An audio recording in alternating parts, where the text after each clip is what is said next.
पंचनामे केलेले आहेत आणि पुढच्या गोष्टी आपण करतच आहोत.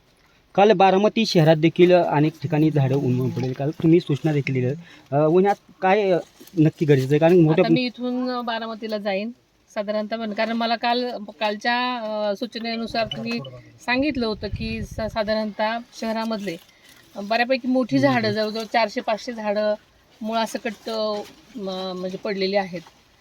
आणि तुम्ही सगळ्यांनी बघितलेलं आहे, सगळ्यांनी चित्रण केलेलं आहे, सगळीकडे त्याचे व्हिडिओज आहेत.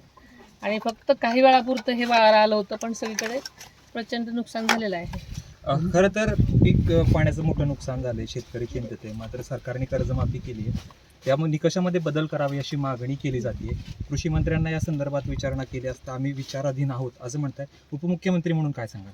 साधारण आत्ताच ही घटना घडलेली आहे आणि इतकं नुकसान झालेलं आहे त्याच्यामुळे, आणि अल निनोचा धोका हा माहिती होता असं काहीतरी अजून घडणार आहे असं, त्याच्यामुळे ह्याच्यावरती विचार करत आहे सरकार. आणि विचार जेव्हा होईल तर त्याच्यामध्ये नक्कीच सकारात्मक शेतकऱ्यांच्या दृष्टीने होणार आहे एवढं मला वाटतं. दुसरी गोष्ट अशी आहे की एकंदरीत राज्यसभा तुम्ही राजीनामा दिल्यानंतर राज्यसभेची जागा रिक्त झालेली आहे, त्याच्यावरती भुजबळांचं नाव चर्चेत येते. खरंच हे बातमी, यामध्ये किती तथ्य आहे? प्रत्येक पक्षाला सगळ्यांचे विचार घेऊन एखादा उमेदवार ठरवण्याची म्हणजे त्यांचा तो एक भाग असतो आणि तसं चाललेलं आहे आमच्याकडे. त्याच्यामुळे उमेदवारांची चर्चा होत असताना अशी अनेक नावं बाहेर पडतात नेहमीसारखी, तशी पडत असतील. पण आता आपण बघूया काय, म्हणजे संध्याकाळपर्यंत किंवा उद्यापर्यंत तुम्हाला नाव कळेल. भुजबळांचं नाव असण्याची शक्यता वाटते? सांगता येत नाही, सगळ्याच गोष्टी आपण सगळ्यांचा सारासार विचार करत असतो. जी उमेदवारांची ज्यांची इच्छा आहे त्यांचा सगळ्यांचाच विचार प्रत्येक पक्ष करत असतो, तसं करते. आणखी या ठिकाणी किती ठिकाणी पाहणी करतात? कराटीमध्ये आता मी आलेले कराटीमध्ये तर काही दिवसापूर्वीच वीज पडलेल्या एका महिलानंतर तिचा मृत्यू झालेला असल्यामुळे त्यांना मी भेट दिलेली आहे.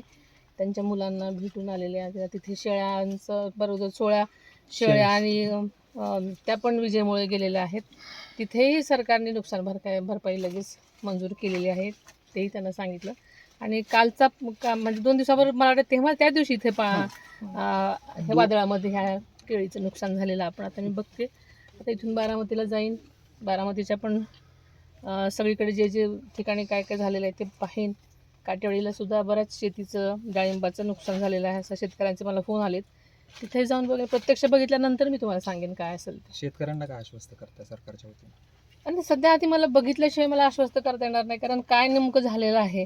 आणि कर्जमाफी झालेली आहेच आहे, पण अगोदर सगळ्यांचे पंचनामे किंवा जे त्यांच्या मागण्या असतील ते बघते मी. साधारणतः नुकसानाची हे किती आहे म्हणजे तीव्रता किती आहे सगळ्याच दृष्टीने, पिकांचं किती आहे, किंवा शहरामध्ये आता बारामती शहरामध्ये सगळी झाडं एवढी मोठी पडलेली आहे, त्याचं काय करता येईल आता ते आधी बघणार.